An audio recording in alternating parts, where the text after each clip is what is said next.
আমি আজকে আপনাদের সাথে একটা ব্লগ ভিডিও শেয়ার করব। আমি আজকে আসলে বাজার করতে যাচ্ছিলাম, তো সেটারই ব্লগ ভিডিও আপনাদের সাথে শেয়ার করব। ছেলেকে নিয়ে আর ভাইকে নিয়ে বাজার করতে যাচ্ছিলাম। আমার বাসার কাছেও বাজার রয়েছে, কিন্তু আমি যে বাজারে যাচ্ছি বাজারটার নাম হচ্ছে ফকির মার্কেট।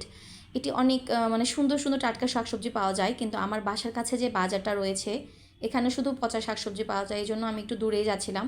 আমার বাসা থেকে বাজারটা যেতে 30 মিনিট সময় লাগে। তো রিকশায় উঠে পড়লাম। রিকশায় উঠে যেতে মোটামুটি আমার 20-30 মিনিট সময় লেগেছিল। বাজারটা আমি দেখেছিলাম আমার হাজব্যান্ডের সাথে নদীর ঘাটে বেড়াতে যেতাম আর কি, মাঝে মাঝে তখন দেখেছিলাম। তো খুব ভালো লাগতো, কিন্তু নামা হতো না, রিকশা নিয়ে যেহেতু ডিরেক্ট যেতাম।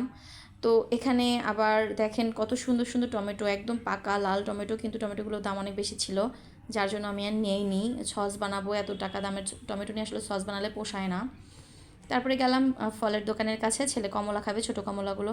পরে হাফ কেজি কমলা কিনে নিলাম। যখন কমলা কিনতেছি তখন আমার ভাই বলতেছে, নুনা দেখো বুন্দি বুন্দি বুন্দি। আমি বললাম যে কী রে, কাকে কাকে ডাকিস তুই? বলতেছে না না, দেখো যে বুন্দি, রোজার মধ্যে যে আমরা বুন্দি খাই। আমি বললাম ও বুন্দি, আচ্ছা ঠিক আছে চল কিনি। আমারও তো বুন্দি খেতে আসলে অনেক বেশি মজা লাগে, এই জন্য আমি 100 গ্রাম বুন্দিয়া কিনে নিলাম। খুব বেশি কিনে নিই, মিষ্টি খুব একটা পছন্দ করি না এই জন্য। তো মোটামুটি যখন বুন্দিয়া কেনা হলো তখন আবার আমার ভাই বলতেছে, নুনা দেখো অনেক সুন্দর কলা বিক্রি করতেছে ওইখানে। তো আমার ছেলেকে আসলে সবরি কলা খাওয়াই আমি, তো কলাটা ছিল না এই জন্য 1 ডজন সবরি কলা কিনে নিলাম। প্রথমে 120 টাকা চাইছিল আর কি চাচা, পরে আমি 100 টাকা বলছে দিবে না, যে চলে যেতে নিচ্ছি। তখন তেল মারতেছে, না মামা নিয়ে যাও নিয়ে যাও, প্রথম প্রথম আসতো তুমি দেখছেন, তেল বাজে দুনিয়াটা ভরে গেছে একদম। তো এখানে অনেক সুন্দর দেশি মুরগির ডিম, হাঁসের ডিম, কোয়েল পাখির ডিম, সব রকমের ডিম পাওয়া যায় এবং সবই খুবই সাশ্রয়ী। তো তারপরে আসলাম সেই কাঙ্ক্ষিত জিনিস, কলমি শাক, নদীর কলমি শাক। এত সুন্দর নরম, একদম কচি, ডগা ডগা, এই জন্যই আমার মূলত বাজারে আসা। তো কচু নিতে চেয়েছিলাম, কিন্তু এত বড় কচু আমি একা খেয়ে সারতে পারবো না, জন্য নেই। পরে কচু শাক নিলাম। বাসায় ইলিশ মাছের মাথা রয়েছিল, এই জন্য ভাবলাম কচু শাক নিয়ে যাই, একটু ভাজি করে খাওয়া যাবে।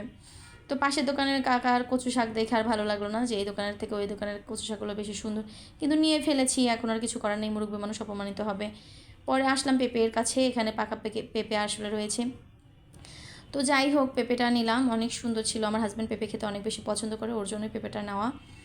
তো এখানে পেঁপেটা হচ্ছে 90 টাকা নিয়েছিল। তো আমার পেঁপে কেনা কেমন হয়েছে এবং পেঁপে কিনা আমি জিতলাম নাকি হচ্ছে আমার দাম বেশি নিয়েছে না কম নিয়েছে, অবশ্যই কমেন্টে জানিয়ে যাবেন। পেঁপে নেওয়ার পর পাশেই ছিল সবজির দোকান, ছোটোখাটো একটা সবজির দোকান, সেখান থেকে আমি কিছু সবজি নিয়ে নিলাম। অল্প অল্প করে 1 কেজি মুখে নিয়েছিলাম। 250 গ্রাম পটল, 250 গ্রাম ঢেঁড়স, কাঁচামরিচ, এগুলো নিয়ে আমার বাজারটা সম্পূর্ণ করলাম। তো এই ছিল আমার আজকের বাজারের ব্লগ ভিডিও। তারপরে রিক্সা ডেকে নিয়ে বাসার উদ্দেশ্যে রওনা দিলাম। তো কেমন লেগেছে আপনাদের আমার ভিডিও অবশ্যই কমেন্টে জানিয়ে যাবেন। আর আমার এই ভিডিওটি যারা ইউটিউব থেকে দেখছেন অবশ্যই আমার চ্যানেলটিকে সাবস্ক্রাইব করে যাবেন, আর যারা ফেসবুক পেজ থেকে দেখছেন অবশ্যই পেজটিকে ফলো করে যাবেন। ধন্যবাদ সবাইকে, ভালো থাকবেন।